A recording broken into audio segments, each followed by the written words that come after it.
Welcome to program views makers. मैं हूं आपके साथ शाइस्ता यूसुफ। मामला कुछ यूं है कि साबिक वजीर आजम इमरान खान की मुश्किलात में इजाफे का सिलसिला जारी है।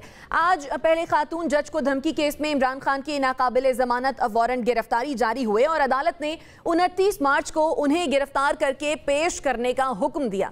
उसके थोड़ी देर बाद तोशाखाना फौजदारी कार्रवाई केस में भी अदालत ने इमरान खान के नाकाबिल जमानत वारंट गिरफ्तारी पर अमल दरामद का हुक्म दे दिया। अब सवाल यह है कि क्या साबिक वज़ीर आज़म इमरान खान जल्द गिरफ्तार होने वाले हैं? डिस्कशन के लिए जो मेहमान हमारे साथ मौजूद हैं, तारुफ मैं आपसे करवा देती हूँ। मैं ज्वाइन किया है जुनैरा अजहर साहिबा ने, असद महमूद साहब हमारे साथ मौजूद हैं, अमीर अब्बास ने हमें ज्वाइन किया है और हमें ज्वाइन किया है मुजम्मिल सोहरावर्दी साहब ने भी। आप तमाम मेहमानों के वक्त का बेहद शुक्रिया। अमीर, आपकी जानिब आऊंगी। इमरान खान के खिलाफ पहले तो केसेस बन रहे थे, अब नाकाबिल जमानत वारंट गिरफ्तारी भी जारी हो रहे हैं, यानी हम ये समझ लें कि आज नहीं तो कल खान साहब की गिरफ्तारी होनी ही होनी है। जी बहुत शुक्रिया शाइस्ता। देखिए, गिरफ्तारी और वारंट इशू होना, गिरफ्तारी के लिए बेलेबल या नॉन बेलेबल, ये तमाम मराहिल हैं किसी भी केस के रजिस्टर होने के बाद। सो जब केस रजिस्टर हो गया इमरान खान के खिलाफ तो ये मराहल तो आने ही थे, इसमें तो कोई चंबे की बात नहीं है। अब बुनियादी सवाल ये है कि केसेस जो रजिस्टर किए जा रहे हैं इमरान खान के खिलाफ, उन केसेस की नौयत क्या है, वो केसेस किस नीयत से रजिस्टर किए जा रहे हैं, उन केसेस के पीछे मकासद क्या है, ये है असल सवाल। एक आम आदमी समझेगा कि ये जो गिरफ्तारी है या ये जो वारंट है ये कोई बहुत बड़ी बात है। नहीं भाई, हर केस का अंजाम गिरफ्तारी या वारंट के ऊपर ही होता है। हर केस में आपको अदालत में या तफ्तीश के लिए प्रोसिक्यूशन के सामने, इस इन्वेस्टिगेशन के सामने पेश होना पड़ता है हर केस में। ये सिंपल इक्वेशन है, कोई मुश्किल बात नहीं है। सवाल ये है कि केसेस बन कैसे रहे हैं, बना कौन रहा है, बन क्यों रहे हैं, ये है असल सवाल समझने के लिए। जहां खान साहब के बजाते खुद पेश होने का ताल्लुक है, मैं तो समझता हूं कि कोई भी शख्स कानून से बालातर नहीं है, वो इमरान खान हो, नवाज शरीफ हो, आसिफ जरदारी हो या कोई और तुरम खान। कानून और अदालत, बहरहाल अदालत और कानून है, वो हमारे साथ नाइंसाफी भी करे, वो हमारे साथ ज्यादती भी करे, हमें उसके सामने सरनिगू होना है। हमारे साथ ज्यादती होगी तो तारीख हमें गलेलियो के तौर पे लिखेगी, मंसूर हल्लाज के तौर पे लिखेगी, तारीख लिखेगी ना कि हमारे साथ क्या हुआ था। आज भुट्टो साहब को सजा हुई तो आज तारीख कहती है कि भुट्टो साहब के साथ ज्यादती हुई, सजा मौत नहीं बनती थी, सजा मौत दी गई। 109 में सजा मौत नहीं दी जा सकती थी, ज्यादा से ज्यादा उम्र कैद दे देते, ज्यादा से ज्यादा उनकी जायदाद कुर्क कर लेते, उनकी सियासत पर पाबंदी लगा देते, उनका नाम ही सील पड़ा, कुछ कर लेते, सजा मौत नहीं दी जा सकती थी। सो इमरान खान साहब को अवॉइड नहीं करना चाहिए किसी सूरत में, उनको पेश होना चाहिए। ये एक अच्छी मिसाल वो कायम करेंगे। और फिर दुनिया में कई ऐसे सियासतदान आए हैं जिन्होंने अगर किसी को चैलेंज करने की कोशिश की है, अशराफिया को या स्टेटस को या किसी के सुपीरियरिटी कॉम्प्लेक्स को चैलेंज करने की कोशिश की है, तो उसके साथ ये होता रहा, ये कोई नई बात नहीं है। और उनमें से बहुत सारे हैं फिर जो अपने मुल्क, अपनी कौम के लिए या किसी बेटर कॉज के लिए उनकी जानें भी गई हैं। तो इमरान खान साहब को अवॉइड ही करना चाहिए, जाना चाहिए। लेकिन जो कुछ हो रहा है वो आफताब नहीं ला सकेंगी सुनने की कि वो क्या हो रहा है, और शायद मेरे लिए भी बताना बहुत मुश्किल हो क्या रहा है। ठीक है, यानी जो कुछ हो रहा है उसे अगर हम एक साइड पर कर दें, मगर खान साहब को जरूर जाना चाहिए और पेश होना चाहिए। आपका पॉइंट आ गया। मुजम्मिल सोहरावर्दी साहब, इमरान खान की आपके ख्याल में हिकमत अमली क्या है, क्यों पेश नहीं हो रहे? वो नहीं चाहते कि उनके केसेस मंतकी इंजाम को पहुँचें, वो चाहते हैं कि पहले वो इक़्तिदार में आ जाएं, उसके बाद केसेस तो खुद ब खुद हल हो ही जाएंगे।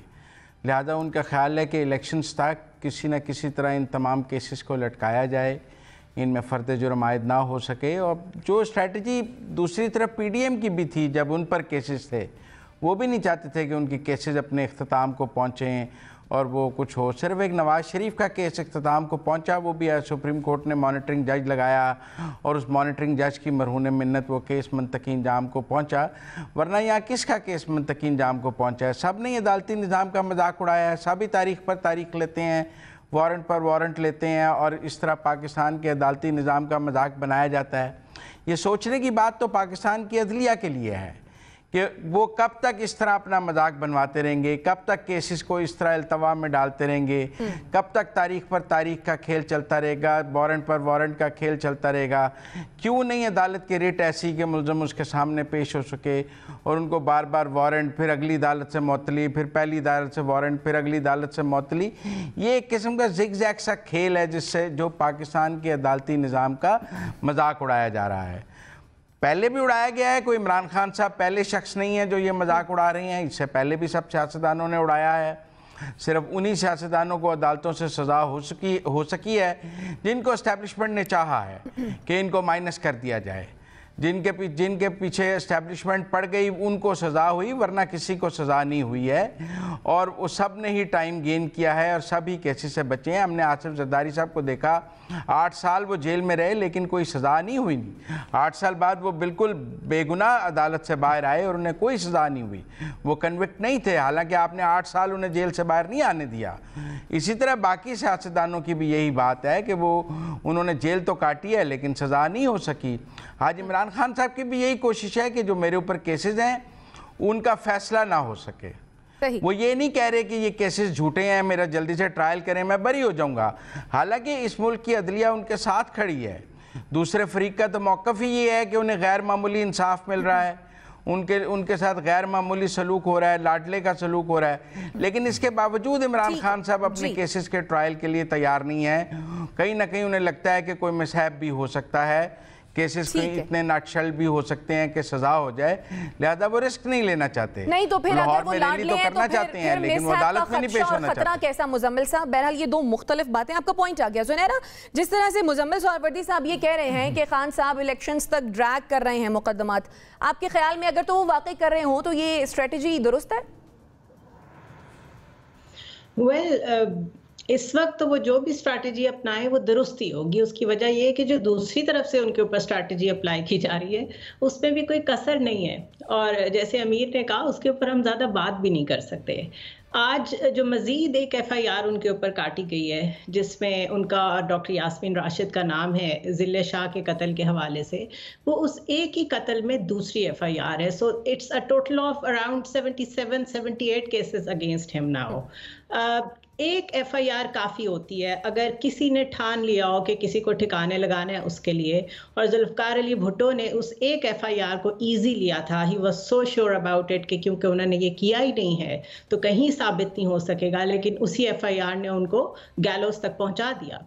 तो हम ये नहीं चाहते कि वो सीन्स रिपीट हों। ये इस वक्त अदलिया ने डिटर्मिन करना है, उसने खुद ये शो कराना है कि उसके ऊपर कितना डिपेंड किया जा सकता है, वो कितने रिलायबल हैं, वो कितना जस्टिस डिस्पेंस करते हैं, वो कितना प्रेशर बेयर करते हैं उन लोगों का जो उनको कंट्रोवर्शियल करते हैं, उनको कंट्रोल करते हैं from all sides and in all possible ways. So Imran Khan जो भी स्ट्रेटजी ले रहे हैं, एटलीस्ट आई थिंक वो उनका हक है, क्योंकि पाकिस्तान में जस्टिस का कोई हाल नहीं है, कोई अच्छी मिसालें हमने नहीं कायम की। और एट द सेम टाइम हम इस चीज़ के बिल्कुल मुतहम्मिल नहीं हो सकते कि कोई मिसहैप हो। दूसरा एंगल इसका ये है कि अगर तो जुडिशरी ने स्टैंड लेके एक्स प्राइम मिनिस्टर को जो उनकी ड्यू सिक्योरिटी है वो प्रोवाइड कर दी होती उनके लिए, जिस तरह आज इमरान खान ने बात की है कि मेरे सारे केसेस एक जगह जमा कर दें, मैं हाजिर हो जाता हूँ, वो कर दिया होता। वीडियो लिंक की सहूलत दे दी होती। आखिर 2023 चल रहा है, 1970s तो नहीं चल रहे। जूम है, स्काइप है, बहुत कुछ है जो उनके ऊपर मुबैना असैसिनेशन जो कर रहा था वो वीडियो लिंक पे हाजिर हो सकता है, तो इमरान खान क्यों नहीं हो सकते? तो अगर तो ये 3-4 बड़ी ऐसी चीज़ें जो आराम से अदलिया पूरी कर सकती है, उन्होंने ये इंश्योर किया होता, उसके बाद इमरान खान अपने आप को प्रेजेंट ना करें तो I blame him. But at the moment आप उनकी सिक्योरिटी छीन लें, आप उनके ऊपर क्रैक डाउन करें, रोजाना 144 लगाएं, हालांकि इलेक्शंस का ऐलान हो चुका है, सब कुछ इमोरल हो रहा है, इलीगल हो रहा है, तो how do you expect him to respond? सही। असद साहब, क्या लगता है, क्या इमरान खान इलेक्शन से कबल गिरफ्तार हो सकते हैं? बिस्मिल्लाहिर्रहमानिर्रहीम। Shaista, thank you very much. इस वक्त जो लाहौर के अंदर, इस्लामाबाद में, और इवन अगर आप पूरे मुल्क की बात करें, जो सिचुएशन आपको नज़र आती है तो आपको लगता है कि पूरी की पूरी PDM और उसके साथ जो जितने भी जुड़े हुए उदारे हैं वो सिर्फ एक पार्टी के ख़िलाफ़ काम करें। सर्टली इट इज़ PTI या फिर इमरान खान की आप बात करते हैं। मैं जुनैरा साहबा ने बिल्कुल ठीक की कि जी अगर एक शख्स के ऊपर आप 77 और 78 FIRs का इंदराज आप करते हैं, so that mean there is something at the back of the mind of PDM Noon league की स्पेशली मैं ये बात करूँगा। Why it is so because मैं बिल्कुल इसको एग्री करने के लिए तैयार हूँ कि नहीं जी इमरान खान जो उस सिस्टम का लाडला है, नो आई फील कि इस पूरा जो जुडिशल सिस्टम है इसके अंदर देखें जो मैक्सिमम रिलीफ मिले हैं वो मिले हैं नवाज शरीफ को और उसकी फैमिली को। अभी रिसेंटली इन्हीं दिनों में देख लें, मेरा ख्याल है 2-3 महीने की अगर आप बात करते हैं तो उसके अंदर क्या कुछ नहीं हुआ। फवाद चौधरी को यानी एक लाहौर हाई कोर्ट के जस्टिस बैठे थे, उन्होंने कहा जी कि नहीं आप मेरे सामने लेकर आएँ। उनको FIA पूरे शहर में घुमाती रही and finally he was taken to Islamabad और फाइन कुछ नहीं हुआ। वो जज साहब उठ के तो एक लिहाज से घर चले गए। नो, ये छोटी छोटी मिसालें मैं आपसे बता रहा हूँ। और अनफॉर्चुनेटली हम बात तो बड़ी करते हैं कि नहीं जी यहाँ पे रूल ऑफ लॉ है, यहाँ पे कॉन्स्टिट्यूशन है। कोई कॉन्स्टिट्यूशन अगर है भी तो उसको कोई पाबंदी नहीं करता, रूल ऑफ लॉ ना होने के बराबर है। अनफॉर्चुनेटली जो जुडिशल सिस्टम इस वक्त आपके पूरे मुल्क के अंदर एग्जिस्ट कर रहा है, इसके होते हुए अगर किसी शख्स को ये है कि जी नहीं उसको हुकूमत जो है वो जिसको कहते हैं तकलीफ़ देना चाहती है, उसको मुल्ज़म बनाना चाहती है, उसको सज़ा देना चाहती है, it is the most easiest thing. मैं आपसे ये बताऊँ, आप ये देखें अगर इमरान खान का तकाबली जायज़ा लें, इससे पहले जितने भी प्राइम मिनिस्टर गुजरे हैं पाकिस्तान में, क्या ऐसा हुआ कि किसी प्राइम मिनिस्टर पे 78 FIR हुई इन पिछले 11 महीनों के अंदर जो आपने देखा, और उससे पहले कि आप एक लिहाज से मिसाल ले लें? नो, ऐसा बिल्कुल भी नहीं हुआ। और एक और चीज़ भी मैं आपसे बताऊं, आप ये छोड़ दें उसको कि नहीं ये जो PDM बैठी है या आपकी पॉलिटिकल हराकी बैठी है, तो दे आर दी वन कि उनको आवाम की किसी तरह की तकलीफ है। पूरे मुल्क के अंदर अफरा तफरी का समा है, लोग परेशान हैं and they are not pushed about it. इनको किसी तरह का कोई तकलीफ नहीं। ओनली वन थिंग कि इमरान को हमने फिक्स करना है। और इमरान के लिए मेरा ख्याल है I would say only one thing, he has to take care of himself. Pakistani अवाम PTI को, इमरान को वोट तो दे देंगे, लेकिन इस तरीके से किसी को कोई ये शक है नहीं वो रोड्स पर आ जाएंगे, ये हो जाएगा वो हो जाएगा, नहीं, ये अवाम बड़ी मुख्तलिफ तरह की है। And don't compare it basically with the Sri Lankan people. ये पाकिस्तानी हैं, ये कहेंगे महंगाई और कर दो, पेट्रोल और हम टैंक फुल करा लिए, इनको आप रोडों पर नहीं देखेंगे, इसी तरीके से मार खाते रहेंगे। And that is exactly what is happening for the past 75 years. सही। अच्छा अमीर, हुकूमत जब भी ऐसा सिग्नल देती है कि वो खान साहब को गिरफ्तार करने जा रहे हैं तो बड़ी हलचल मच जाती है। अगर तो इमरान खान गिरफ्तार होते हैं, गिरफ्तारी की सूरत में अवाम का रिस्पॉन्स कैसा होगा? जैसा असद साहब बता रहे हैं वैसा? हाँ ठीक है, कुछ लोग जरूर बाहर निकल सकते हैं, कहीं कराची में नर्सरी के इलाके में कहीं शारा फैसल पे कुछ एहतजाज हो जाएगा, डिफेंस में एहतजाज हो जाएगा, लाहौर में कुछ मुकामात पर एहतजाज हो सकता है और मुख्तलिफ मुल्क के मुख्तलिफ हिस्सों में एहतजाज हो सकता है। लेकिन अगर आप समझें कि शायद कोई बहुत बड़ी अवामी तहरीक इमरान खान की गिरफ्तारी की सूरत में शुरू हो जाएगी, ना खत्म होने वाली, और लोग बस सड़कों पर होंगे और मुल्क जाम हो जाएगा और पहिया जाम हो जाएगा और शटर डाउन हो जाएगा और हुकूमत घुटने टेक देगी, ऐसा कुछ नहीं होगा। मैं बिल्कुल कर्नल साहब से इत्तफाक करता हूँ। और याद रखिएगा एक बात शाइस्ता, कि हम पाकिस्तान एक शदीद इनकलाब का मुतहम्मिल है, लेकिन हम एक शदीद गैर इनकलाबी कौम है। पाकिस्तान को एक इनकलाब चाहिए, लेकिन एक ऐसी कौम भी चाहिए जिसके अंदर इनकलाब की तड़प हो, जिसके अंदर कोई तब्दीली की तड़प हो। हम एक नी जर्क रिस्पॉन्स देने वाली कौम है। जब भी कोई वाकया होता है, वो किसी भी नौयत का वाकया, उसमें एक नी जर्क रिस्पॉन्स, लेकिन कोई अवामी तहरीक बड़ी मैंने समझता शुरू होने वाली है। ये जो लाडले की बात कर रहे थे मुजम्मिल साहब, क्योंकि मुजम्मिल साहब अक्सर बड़ी खूबसूरत बातें करते हैं, तो फिर जरूरी होता है कि उनके साथ थोड़ी सी गुफ्तगू हो जाए बराह रास्त भी। तो लाडली मरियम नवाज हैं या इमरान खान है कि जो सुप्रीम कोर्ट के आगे आने वाले चीफ जस्टिस को करप्ट कह रही है खड़े होकर जलसों में, लेकिन उनकी स्पीच को रुकवाने के लिए कोई कहीं से कोई दबाव नहीं आता मीडिया के ऊपर। अगर पाबंदी लगती है तो वो इमरान खान की स्पीच पर लगती है। वो मरियम नवाज हैं जो ट्रक आर्ट को बार बार इस्तेमाल करके सुप्रीम कोर्ट की को स्कैंडलाइज करना चाहती। सुप्रीम कोर्ट के एक जज का मतलब होता है supreme court. A judge of Supreme Court is not an individual or a judge of Supreme Court. A judge of Supreme Court means Supreme Court of Pakistan. Justice Asif Saeed Khosa कहते हैं कि जब दुनिया में रिवायत है कि जब जज फैसला देता है तो पर वो उस फैसले के ऊपर बहस नहीं करता। वो जज फैसला देने के बाद एक पंचायत नहीं लगा लेता बाहर कि मैंने ये फैसला क्यों किया था।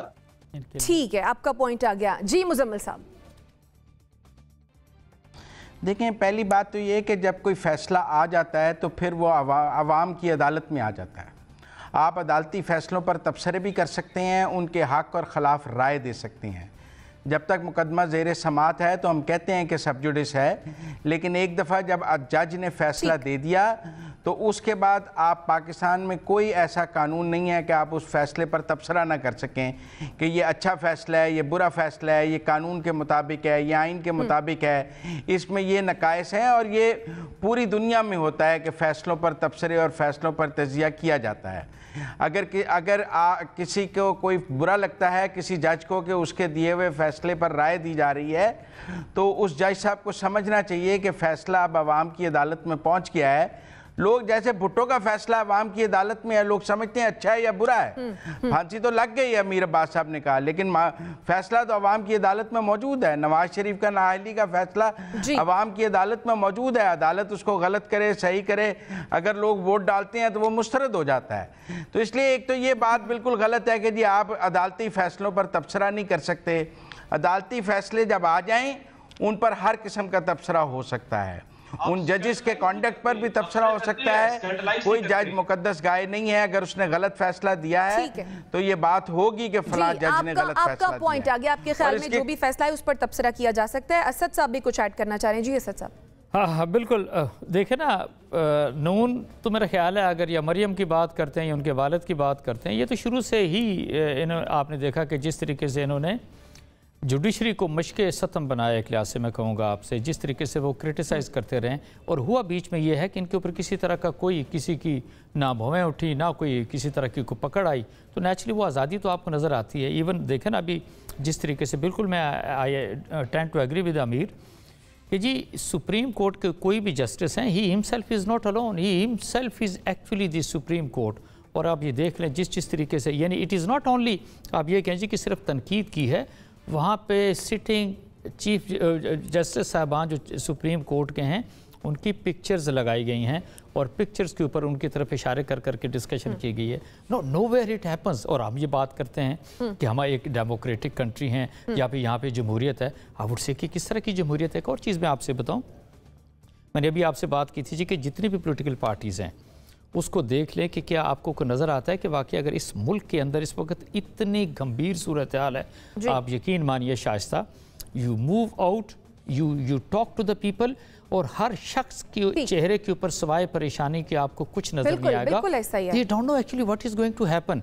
एंड अनफॉर्चुनेटली ये जो पीडीएम है ना, मैं इसको ऐसे लेता हूँ कि अब ये अगर ओके इकोनॉमिक हिटमैन की आप बात करते हैं, अगर उसको भी देख लें, बड़ी कुव्वतों की भी बात करते हैं, तो उन्होंने ये सोचा है कि भाई कोई ज़रूरत नहीं पाकिस्तान के ऊपर, पाकिस्तानियों के ऊपर इन्वेस्ट करने की। उन्होंने कहा ये जो इस तरह के लोग आते हैं, the people who matter, the one who can rule, आप इनके ऊपर इन्वेस्ट कर दो, पाकिस्तान तो चलता रहेगा। ठीक है, आपका पॉइंट है कि मुजम्मिल साहब, जुनैरा का कॉमेंट लूँ फिर आपकी जानिब आती हूँ। जुनैरा, अगर तो इमरान खान को गिरफ्तार कर लिया जाता है तो आपके ख्याल में हुकूमत को इस गिरफ्तारी का क्या फ़ायदा होगा और तहरीक इंसाफ को इसका क्या नुकसान उठाना पड़ेगा?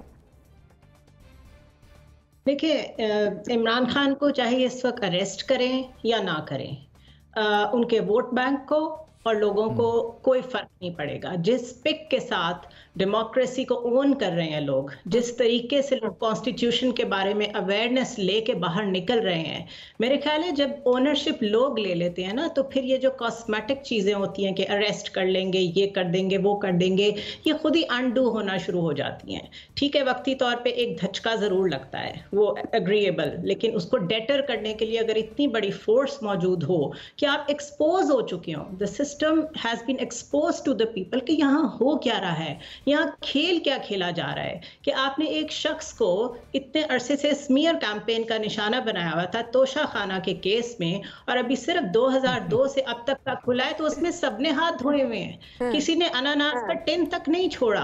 और मुझे समझ नहीं आती ये कौन सी बीमारी है जिसमें आप इतने शाही खानदान अपने आप को कहती हैं, हुक्मरान खानदान अपने आप को कहती हैं, और आप वहां से उठा के क्या क्या ले गई, and then you have the audacity to tell the other person कि तुम घड़ी चोर हो, हालांकि वही लॉ उन पे भी अप्लाई होता है। तो बात करेंगे तो बहुत दूर तक जाएगी। इसलिए मैंने कहा कि जुडिशरी ने खुद इंश्योर करना है कि क्या जस्टिस प्रिवेल कर रहा है, सैनिटी प्रिवेल कर रही है कि नहीं कर रही। सिलेक्टिव जस्टिस नहीं चलेगा, ये सिलेक्टिव एमनेशिया भी नहीं चलेगा। जी ठीक है, मुजम्मिल साहब वन लाइनर कमेंट कर दें, मुझे ब्रेक पर जाना। देखें, आज जो हमें समझाया जा रहा है ना कि सुप्रीम कोर्ट का एक जज सुप्रीम कोर्ट होता है, जब काजी ईसा के ऊपर सरकारी टीवी से प्रोग्राम होते थे और प्रेस कॉन्फ्रेंसें होती थी और सारी कैंपेन चलाई जाती थी, तब तो वो जज सुप्रीम कोर्ट का जज नहीं था। तब तो उसकी कैरेक्टर असैसिनेशन ऐसे की जाती थी जैसे वो कोई धोबी घाट का आदमी हो। तो आज बड़ा ट्रक नजर आ गया है, आज बड़ी चीजें नजर आ गई हैं, क्योंकि आज अपने पांव जलने शुरू हो गए हैं। कल हुकूमत खुद फरीक थी काजी ईसा के खिलाफ, तब तो आज तो हुकूमत फरीक नहीं, आज तो बार काउंसिल फरीक है। मुजम्मिल साहब मुझे ब्रेक लेनी है। नाज़रीन ब्रेक लेते हैं और वापस आते हैं। स्टे विद अस।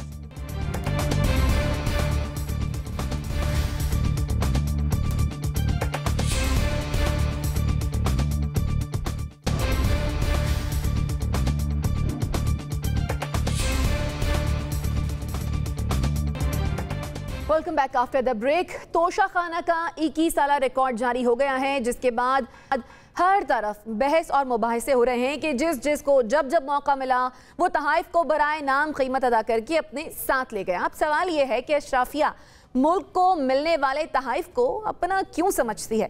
जुनैरा, वो जो इमरान खान को घड़ी चोर कह रहे थे, अब तो उनके अपने पास से तोशा खाना की घड़ियां निकल आई हैं, और घड़ी भी एक एक नहीं बल्कि दो दो और शायद इससे भी ज्यादा।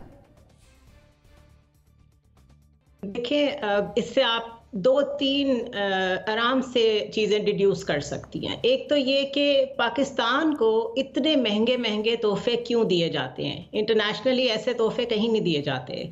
बहुत सिंबॉलिक किस्म के पेन हो गया, कोई कप हो गया मोनोग्राम वाला, कोई फ्लैग हो गया, इस तरह की चीज़ें दी जाती हैं।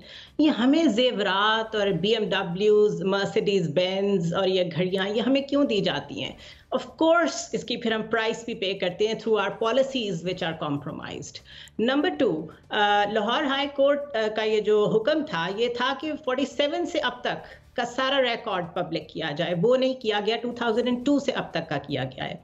और तीसरी चीज़ ये कि अब लोग स्विच कर रहे हैं, इट्स कॉल्ड फ्लिप फ्लॉपिंग, कि पहले कहते थे ये एक बहुत बड़ी लीगल डिसोबीडियंस की है, बहुत बड़ा जुर्म किया है इमरान खान ने, बहुत हमारे ताल्लुकात ख़राब किए हैं, इंटरनेशनल रिलेशंस हमारे ख़राब हो गए। अब ये बताएं कि ये सब कुछ खुद करते रहे हैं, उससे क्या इसी वजह से अब तक दुनिया हम पे ट्रस्ट नहीं कर रही कि ताल्लुकात ख़राब हो चुके थे, इसलिए ये बाहर नहीं आने देना चाहते थे? दूसरा, अब ये जो लाइन ले रहे हैं वो कह रहे हो कि legally it was fine but morally it was wrong. तो फिर मॉरल करप्शन पे सजाएं कब से होना शुरू हो गई पाकिस्तान में? ये कब से हम सऊदी अरेबिया बने हैं? बीहेडिंग भी शुरू कर दे फिर यहाँ पे।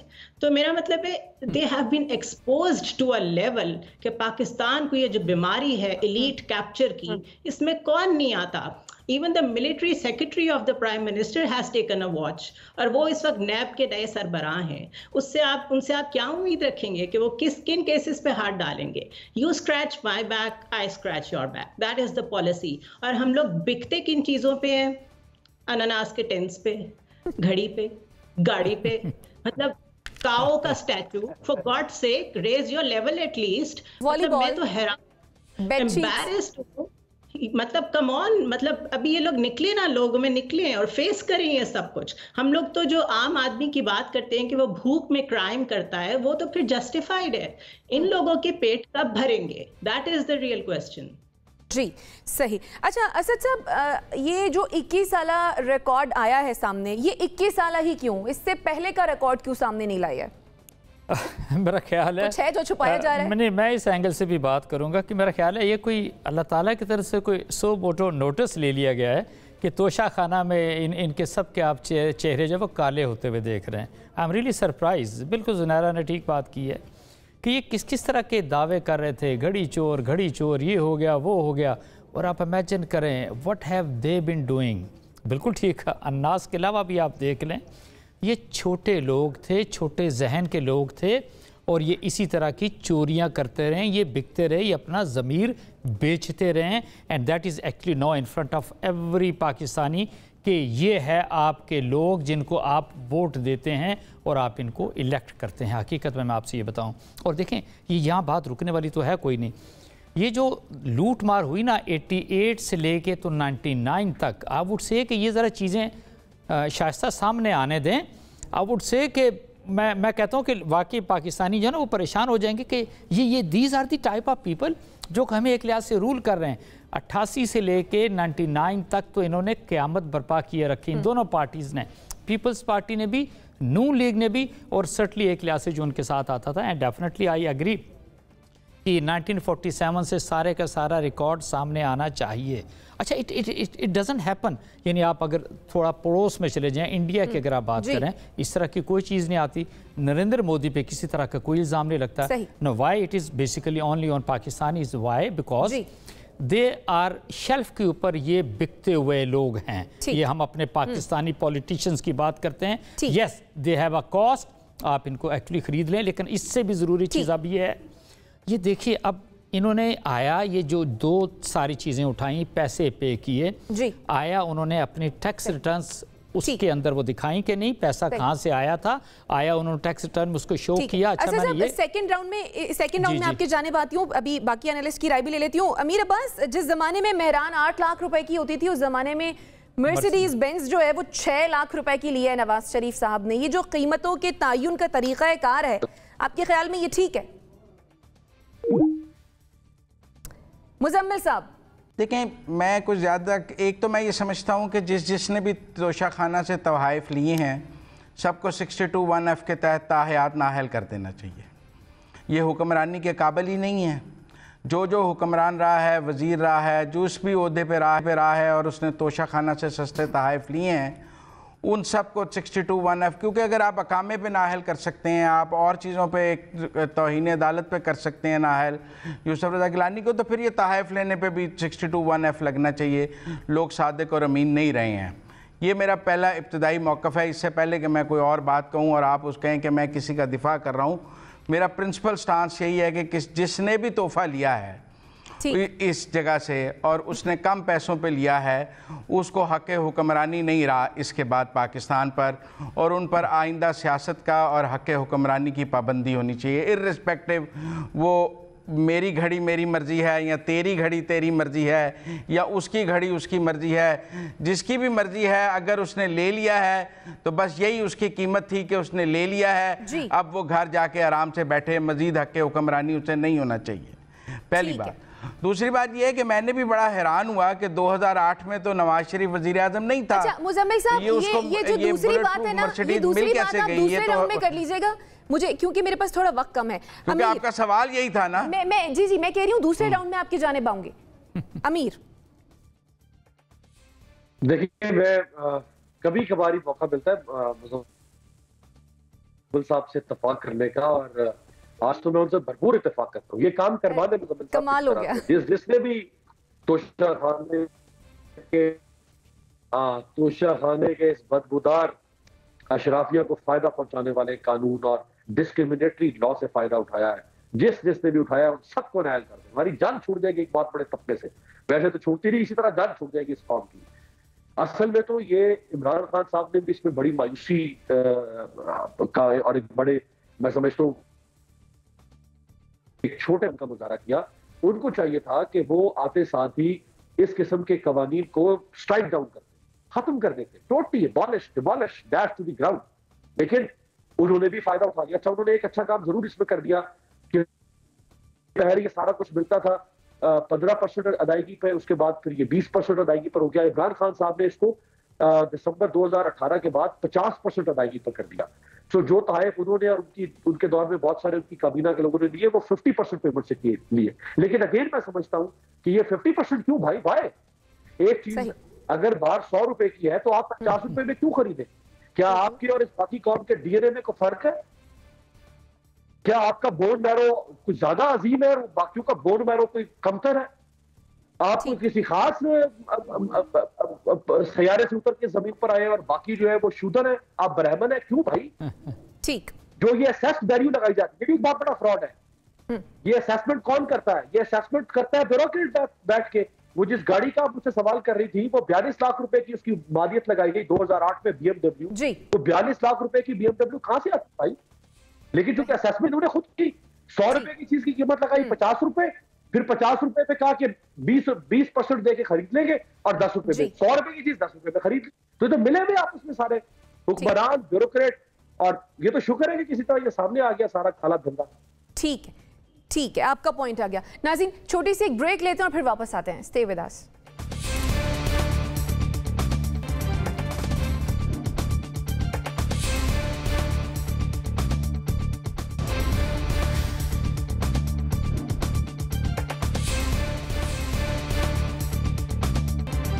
Welcome back after the break. Break पर जाने से पहले हम बात कर रहे थे तोशा खाना के हवाले से।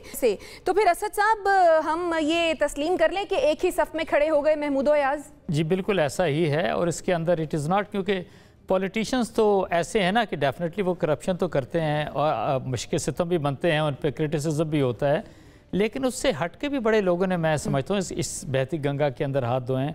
सबसे पहले तो ब्यूरोक्रेट्स की बात करता हूँ, और फिर हमारे कुछ बहुत अच्छे जय्यद सहाफ़ी भी इसका एक लिहाज से हिस्सा बने। एंड ऐसे आई रियली सल्यूट देम कि मतलब उनकी इनग्रेस आप देखें, जनरली कहा जाता है कि नहीं सहाफ़त के अंदर तो बड़ा मुश्किल होता है, but you can make out के वो कहाँ तक एक लिहाज से पहुँचे। एंड सर्टनली मैं समझता हूँ कि इससे पहले की जो लिस्टें आएंगी, फिर तो मैं समझता हूँ कि बहुत सारी चीज़ें सर्टनली उसके अंदर जो डिक्टेटर्स की अगर आप बात करते हैं, वो लोग, उनकी फैमिली, बहुत सारे लोग एक लिहाज से आएंगे, बट आप बिल्कुल मैं समझता हूँ कि इसको कंडेम किया जाना चाहिए।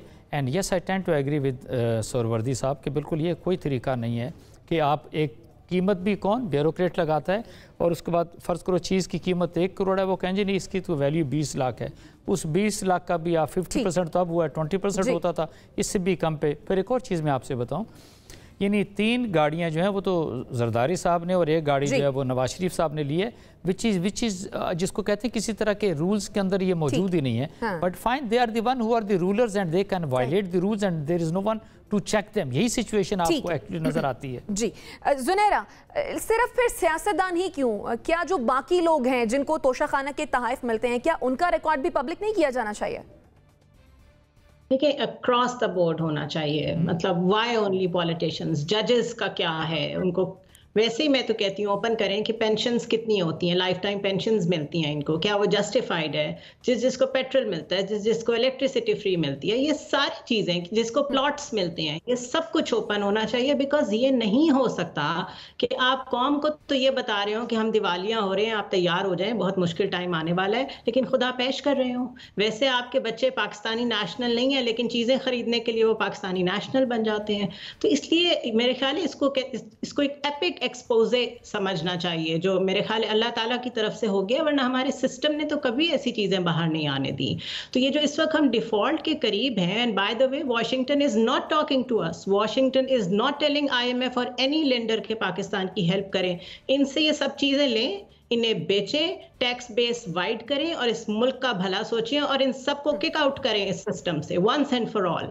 और ये जुडिशरी का काम है, सुओ मोटो इन चीजों पे लेना चाहिए। आलू प्याज के ऊपर तो बहुत जल्दी वो अपने टिकट चलाने के लिए सामने आ जाते हैं, लेकिन दीज आर द थिंग्स जो अंदर से खा रही हैं, which is the real cancer of society and the country. ठीक, मुजम्मिल साहब, वैसे ये बड़ा वैलिड पॉइंट है कि इतने महंगे तहाइफ हमें ही क्यों मिलते हैं आखिर? एक रस्म चल पड़ी शुरू से, और वो रस्म जो है वो फिर चूंकि उन्हें पता लग गया कि पाकिस्तान के हुक्मरान लेते हैं, और मैंने कुछ इस पर आज तहकीक की, तो ये कुछ सन 60 की दहाई से ये सिलसिला शुरू हुआ है, जब हमारा अरबों के साथ हनीमून शुरू हुआ, और उसके बाद वो जो अरब हनीमून था उसके अंदर फिर 70 में इसको बहुत आगे लेके गए हम, तो तब ये हुआ कि ये अरबों ने हमें ये महंगे महंगे तवाइफ देने शुरू किए। लेकिन आज सब लोग जो हैं वो हाई कोर्ट को क्रेडिट दे रहे हैं, लेकिन मैं ये कहना चाहता हूँ कि तोशा खाना का विसल ब्लोअर एक सहाफ़ी है, जिसने इमरान खान की गवर्नमेंट में इंफॉर्मेशन कमीशन में ये दरख्वास्त डाली कि तोशा खाना के तहाइफ की फहरिस्त दी जाए, तो उसकी नौकरी चली गई, उसको नौकरी से निकलवा दिया। कैबिनेट सेक्रेटरी ने उसे बुला कर कहा कि तुम अपनी दरख्वास्त वापस लो, नहीं तो तुम्हारा जीना मुश्किल कर देंगे। कभी उस सहाफ़ी का भी बुला के इंटरव्यू करें कि उसने कितनी बेरोजगारी काटी है ये तोशा खाना की लिस्ट लेने के लिए, और उससे ये सिलसिला शुरू हुआ। He is the whistle blower. हम सबको ये नहीं भूलना चाहिए कि बिलाखिर ये एक सहाफ़ी। मुजम्मिल साहब, अमीर अब्बास, तोशा खाना के तहाइफ के हवाले से जो कवानीन है, आपके ख्याल में क्या उसमें तरमीम होनी चाहिए? जी, तरमीम क्या, इस कानून को तो मैं सजेस्ट करता हूं, और मैं चाहूंगा कि हम सबको इसके ऊपर आवाज उठानी चाहिए यकसुई के साथ, कि एक तो ये कि आपने अगर तो तहफ़ देने, या तो आप तय कर दें कि हमने तहफ़ नहीं देने, जो भी मिलेंगे हम उनको अजायब घर में या किसी जगह पे सजा के रख देंगे, हमारी आने वाली नस्लें देखेंगी कि हमारे फलां दोस्त ग्रुप ने हमें ये तोहफा दिया था, फिर तोहफा भी बहुत अच्छी बात है। लेकिन अगर आप कहते हैं नहीं हमने ये तहफ़ बेचने हैं, तो फिर इसकी पब्लिक ऑक्शन करें। मुजम्मिल साहब के पास पैसे हो, मेरे पास हो, असद साहब हो, जुनैरा हो, कोई भी हो, फिर हम जाके खरीद लें। एक दूसरा ये कि जो इसकी मार्केट, जो इसकी असेसमेंट वैल्यू होती है, वो इस ब्यूरोक्रेसी के हाथों से निकालकर उसको किसी प्राइवेट सेक्टर से उसकी असेसमेंट करवाई जाए, ताकि जो उसकी असल मार्केट वैल्यू है वो लगी। तीसरी चीज ये कि इससे फायदा ये होगा कि आप आज जो 100 रुपए की चीज के 20 रुपए खजाने में आते हैं, फिर 100 रुपए की चीज मुमकिन है 300 रुपए में बिके, क्योंकि ये बहुत नवादरात में शुमार होते हैं, ये आलमी लॉजिस्टिक होते हैं, लोग इनकी ज्यादा कीमत अदा करने को तैयार हैं। ठीक है, आपका पॉइंट आ गया। असद साहब इंतहाई माजरत, आपका कमेंट नहीं ले पाऊंगी, मेरे पास वक्त बिल्कुल खत्म हो गया। नाज़रीन, इसी के साथ मुझे और मेरे मेहमानों को दीजिए इजाजत। अल्लाह ने के बाद।